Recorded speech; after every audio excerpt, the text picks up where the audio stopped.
Jakobho tsauko chokutanga.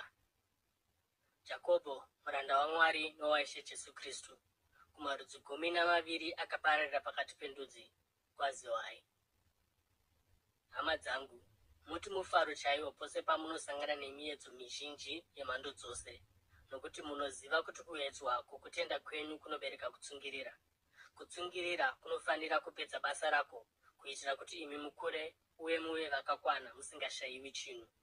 Kana mumwe wenyu achishayiwa uchenjeri, ngaakumbire kuna Mwari anopa zvakawanda kuna vose, asingatsvaki mhosva, uye achapiwa hake. Asi paanokumbira, anofanira kutenda, asinganyunyuti, nokuti uyo anonyunyuta akaita sefungu regungwa rinosundwa uye rinomutswa-mutswa nemhepo. Munhu uyu ngaarege kufunga kuti achagamuchira chinhu chipi zvacho kubva kuna She. Munhu ane mwoyo miviri anongoshanduka-shanduka mune zvose zvaanoita. Hama iri panzvimbo yokuninipiswa ngaifare muchinzvimbo chayo chokukudzwa, asi mupfumi anofanira kufara muchinzvimbo chokuderedzwa kwake, nokuti achapfuura seruva romusango. Nokuti zuva rinobuda nokupisa kwakanyanya, rigoomesa uswa, ruva rawo rinodonha, uye kunaka kwaro kwoparadzwa. Nenzira imwe cheteyo, mupfumi achasvava, kunyange achiri kuita basa rake. Akaropafadzwa munhu anotsungwa pakuedzwa, nokuti paanokunda achapiwa korona youpenyu yakavimbiswa naMwari kuna avo vanomuda. Pamunenge muchiedzwa, ngakurege kuva nomunhu anoti, Mwari ari kundiedza, nokuti Mwari haagoni kuedzwa nechakaipa, uye haedzi munhu. Asi mumwe nomumwe anoedzwa paanenge achikwevewa nokuchiva kwake kwakaipa, uye achinyengerwa.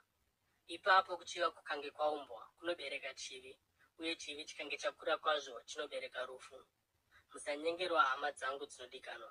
Chipo chose chakanaka uye chakakwana chinobva kumusoro kudenga, chinobhuruka chichibva kuna Baba wezviedza zvokudenga, asingashanduki semimvuri inopinduka, akasarudza kutibereka kubudikidza neshoko rechokwadi, kuti tive mhando yechibereko chokutanga chezvisikwa zvake. Hama dzangu dzinodikanwa, cherechedzai izvi: munhu mumwe nomumwe anofanira kukurumidza kunzwa, kunonoka kutaura, nokunonoka kutsamwa, nokuti kutsamwa kwomunhu hakuuyisi upenyu hwakarurama hunodikanwa naMwari. Naizvozvo bvisai tsvina yose uye nokuipa kwakawanda, mugogamuchira nokuzvininipisa shoko rakasimwa mamuri, rinogona kukuponesai.